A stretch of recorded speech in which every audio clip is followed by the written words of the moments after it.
Esse é um assunto importante que nem todos os crentes entendem, mas deviam entender. Uma vez, eu era professor de teologia, muitos anos atrás, e eu fui dar uma aula dentro da disciplina de teologia sistemática, e eu fui dar uma aula sobre a justificação pela fé. E eu decidi pregar uma peça nos alunos. Eu dei uma aula explicando a doutrina da justificação pela fé, só que a doutrina católica na versão dominante na época do Lutero. Eu fiz uma aula e eu disse, vou explicar a justificação pela fé. E expliquei a doutrina católica. E eu queria realmente dar um choque nos meus alunos. E, gente, dei a minha explicação, né? Defendi ali foi o melhor teatro que eu consegui fazer, a doutrina católica da justificação, e no final eu entreguei o negócio. Perguntei, né, gente, quem que vocês acham? Vocês concordam? E todo mundo, concordamos, amém e tal. Aí eu falei assim, pois é, essa doutrina é a doutrina católica da justificação pela fé. E aí, num primeiro momento, teve um silêncio, assim, tumular. E aí começaram os protestos, né? Não é possível, não sei o quê. Aí a gente se defendendo, não, peraí, eu acho que eu não entendi alguma coisa. E eu lembro que tinha um aluno pentecostal que levantou e falou assim, é isso aí que eu acredito, ó. E eu fiquei, desde aquela época eu penso muito nisso. Muita gente aí está na igreja e acha que está entendendo os negócios e não está. Porque você já ouviu isso 10 vezes, ouviu e não entendeu 10 vezes. Então presta atenção. Presta atenção, a gente é protestante, evangélico. O que nós dizemos sobre isso? A visão dominante na época de Lutero é que quando você é batizado, o batismo tira o pecado original e os seus pecados, claro, você é um bebê, né? Não cometeu pecado nenhum ainda. E depois você comete pecados e você precisa ir se confessar e pedir perdão por esses pecados. Então você vai se lavando, mas você precisa ser ativo nesse processo. Mas os pecados são perdoados, mas e a justiça positiva? Para você ser aceito por Deus, não basta não fazer nada errado, você tem que fazer tudo certo. Justiça diante de Deus é um crédito. Mas se você não fez nada errado, você não fez mais que sua obrigação. A pedra não fez nada errado. E daí? Você precisa fazer mais do que isso para ser aceito por Deus. Tem que ser justo. Justo. Só que o Antigo Testamento diz, não justificarei o ímpio. Como é que faz? O que você vai aparecer com o quê diante de Deus?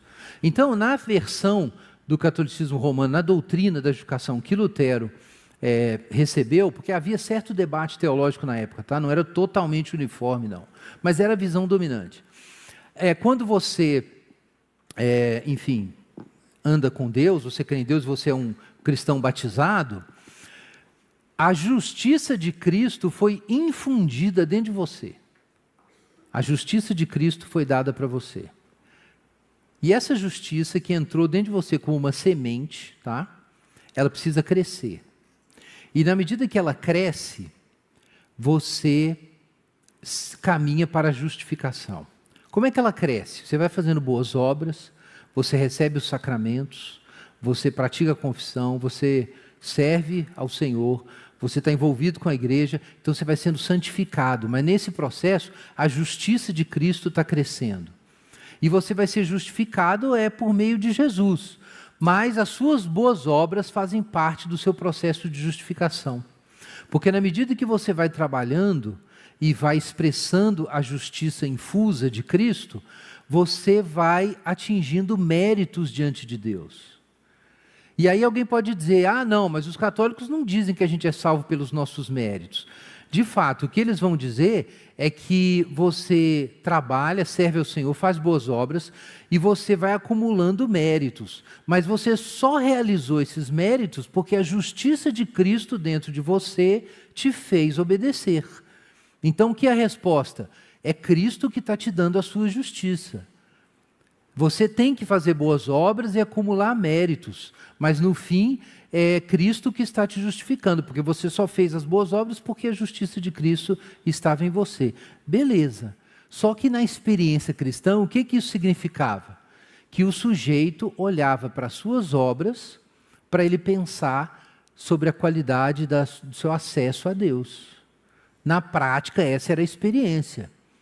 A experiência é que eu tenho que fazer boas obras, porque eu vou ser justificado diante de Deus por meio das minhas boas obras que eu fiz com a ajuda de Jesus. Né? Então, em uma linguagem mais popular, faça a tua parte que eu te ajudarei. É isso. Então, esse é o problema, essa é a doutrina que Lutero entendia. E o que ele experimentava é que ele lutava para ser justificado desse jeito, e quanto mais ele fazia boas obras, e lutava e se purificava, mais distante ele se sentia de Deus. Porque a consciência ia crescendo cada vez mais de quão fracassado ele era para fazer as boas obras. Ele não fazia todas as boas obras que ele tinha que fazer, não fazia em todos os momentos, e quando fazia, não fazia com a qualidade e a pureza que deveria fazer. Então o tempo inteiro ele falava, eu não estou chegando lá. E aí ele compulsivamente fazia confissão de pecados para o seu diretor espiritual no mosteiro, e a certa altura, esqueci se é Staupitz o nome dele, fugiu aqui, mas a certa altura ele ficou impaciente e disse assim, ô Lutero, peca, pronto alguma coisa, mata alguém, aí você vem aqui confessar pecado, porque tudo virou pecado, mas na verdade Lutero estava percebendo que até as atividades mais triviais que ele realizava, o coração dele não era puro, ele nunca ficava puro, porque sempre estava maculado, sempre tinha sujeira, um problema de motivação. Então, sendo cada vez mais honesto sobre a qualidade da sua religião, Lutero foi se sentindo cada vez mais distante de Deus e da justificação. E essa experiência trazia o quê? Terror, pavor, medo. Deus tem exigências que eu não consigo alcançar. Tem gente que nunca sente isso. Tem gente que às vezes, inclusive, vai na igreja e nunca sentiu isso. E aí no mundo nem se fala. Por quê? Porque às vezes as pessoas pensam assim, elas olham para Jesus e falam assim, que legal que Jesus era assim. Ai, que bom que eu não sou Jesus.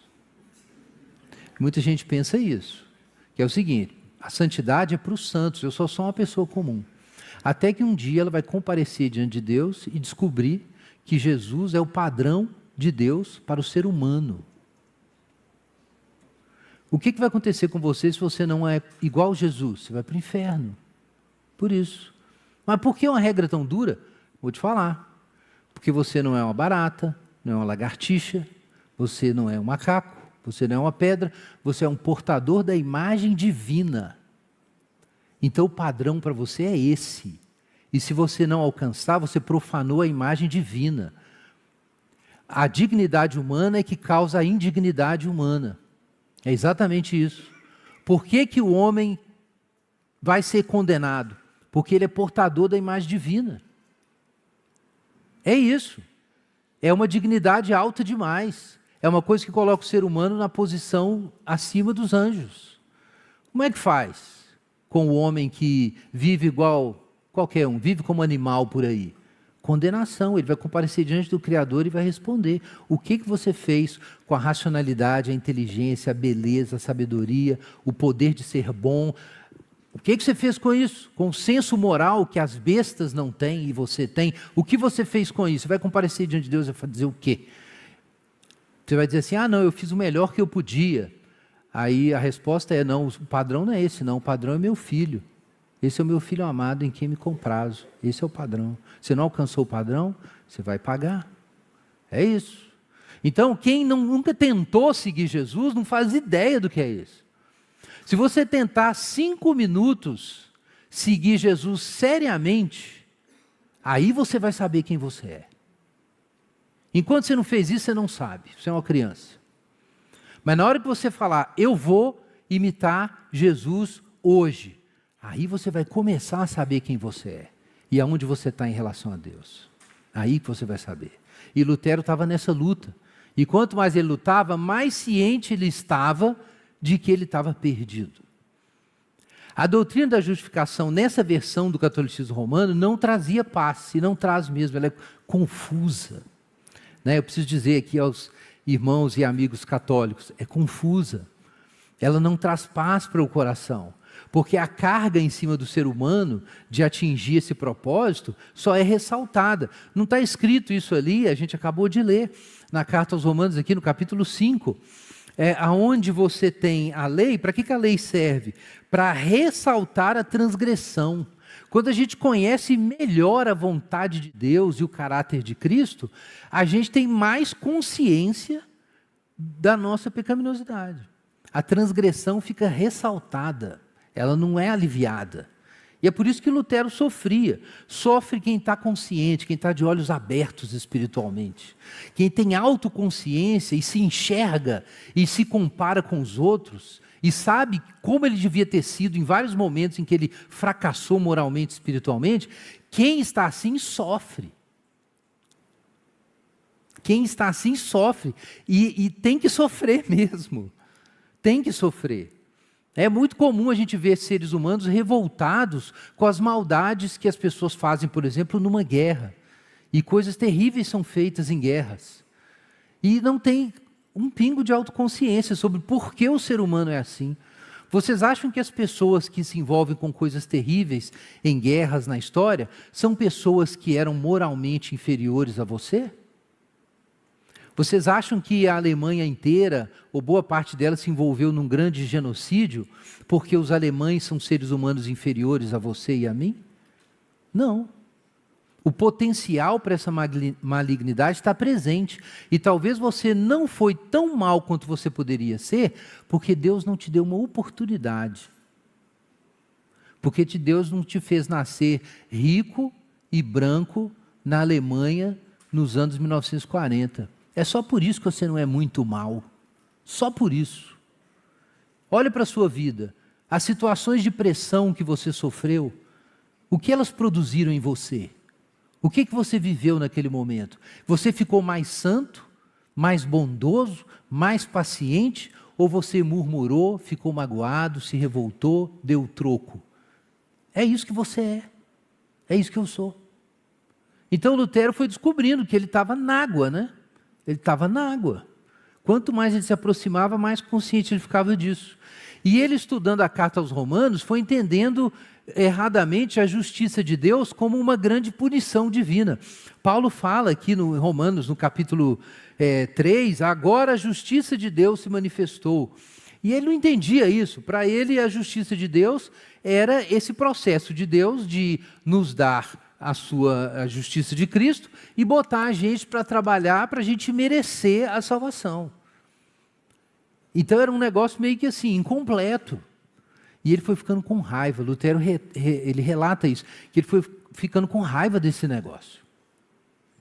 Ele foi ficando irritado com Deus. Ele não queria admitir, mas uma ira contra Deus, porque Deus era tão exigente, tão santo, e Deus colocou esse peso em cima dele, foi crescendo, ao mesmo tempo que ele sabia que a responsabilidade era dele, mas ele sentiu isso crescendo. Até que um dia, lendo aqui Romanos, ele teve uma luz, e ele entendeu a graça. Capítulo 4, veja aí na sua Bíblia. Capítulo 4, verso 1, Abraão. Que diremos sobre Abraão, nosso pai humano, o que ele alcançou? Porque se foi justificado pelas obras, Abraão tem do que se gloriar. Mas na verdade não tem, porque o que diz a Escritura, verso 3? Abraão creu em Deus, e isso lhe foi imputado por justiça. Ora, o salário daquele que trabalha não é atribuído como favor, mas como dívida. Se você trabalhou para receber, isso não é favor nenhum. O seu empregador está te devendo. Você trabalhou. Será que é essa a relação com Deus? Eu trabalhei, alcancei méritos, agora Deus tem que me dar? Versículo 5. Não. Veja aí. Ao que não trabalha, mas crê naquele que justifica o ímpio, a sua fé lhe é atribuída como justiça. Irmãos, não apenas, Paulo diz claramente aqui, e finalmente Lutero entende, aquele que não trabalha, mas crê, não trabalha, mas crê, é a fé sem obras. A fé justificadora é justificadora sem obras. Não significa que ela não produzirá obras, está lá na carta de Tiago. Mas a fé justificadora é justificadora enquanto não há obras, ainda sem obras, sem trabalho. Mais do que isso, Paulo diz, aquele que justifica quem? O ímpio. E aí, finalmente, Lutero entendeu. Porque na compreensão que ele tinha da justificação, Jesus estava trabalhando no cristão e o cristão vai trabalhando com Jesus. E aí ele vai fazendo essas obras. E essas obras vão crescendo até ele ter os méritos e aí ele vai ser justificado. E se ficar devendo alguma coisa, ele resolve lá no purgatório. E aí, é isso. Mas veja bem, Paulo diz que Deus justifica quem? O ímpio. Ele não justifica a pessoa que foi se tornando justa. Ele não justifica, não é a pessoa que foi fazendo as boas obras e ficando justa, e aí Deus olhou e falou assim, eu vou justificar essa pessoa. Não, Deus justifica o ímpio. Sabe o que isso significa?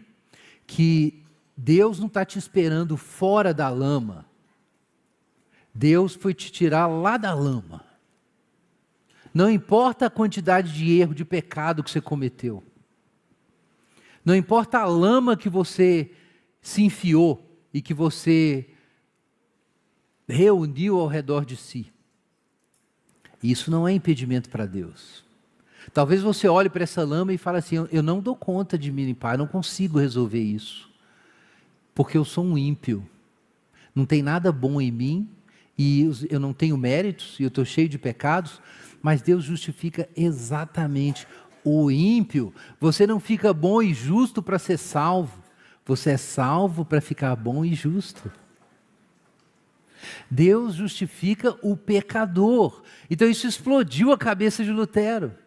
Porque finalmente ele entendeu que a justificação não é um processo de construção moral, porque a justiça de Cristo está em mim. Isso existe, isso chama santificação e glorificação, mas não é isso. A justificação é um ato de Deus, completamente de Deus.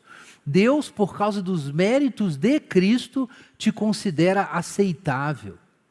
E uma vez que a justiça de Cristo foi imputada a você, ela não é infundida. Ela é imputada, é um crédito que você recebe. A sua dívida é paga e a justiça de Cristo é imputada para você. Então, nesse momento em que você aceita Jesus e isso acontece, não existe nada que você possa fazer que te torne mais aceitável ou menos aceitável diante de Deus do que você já é. Por quê? Porque o que te torna aceitável diante de Deus é a justiça de Cristo. Nada que você fizer pode piorar a sua situação diante de Deus, porque a sua situação diante de Deus é a situação de Cristo diante de Deus. É isso que significa justificação. É que você de repente descobre que você está em Cristo, e em Cristo você está diante de Deus, e ninguém pode te arrancar das mãos dele. O pastor Guilherme nos lembra do legado de Martinho Lutero, que, ao redescobrir a justificação pela fé, trouxe à tona verdades que haviam sido ofuscadas. A salvação é exclusivamente pela graça de Deus, mediante a fé em Cristo e fundamentada nas Escrituras. A reforma nos ensina que nossa dignidade não está em obras ou méritos próprios, mas em sermos alcançados pela graça abundante de Deus, que nos transforma mesmo em nossa fragilidade. Essa mensagem é um convite poderoso à humildade e à dependência total de Cristo, nos desafiando a viver para glorificar a Deus em tudo. Que possamos refletir sobre essas verdades e nos comprometer a buscar mais profundamente a palavra de Deus, que é viva e eficaz.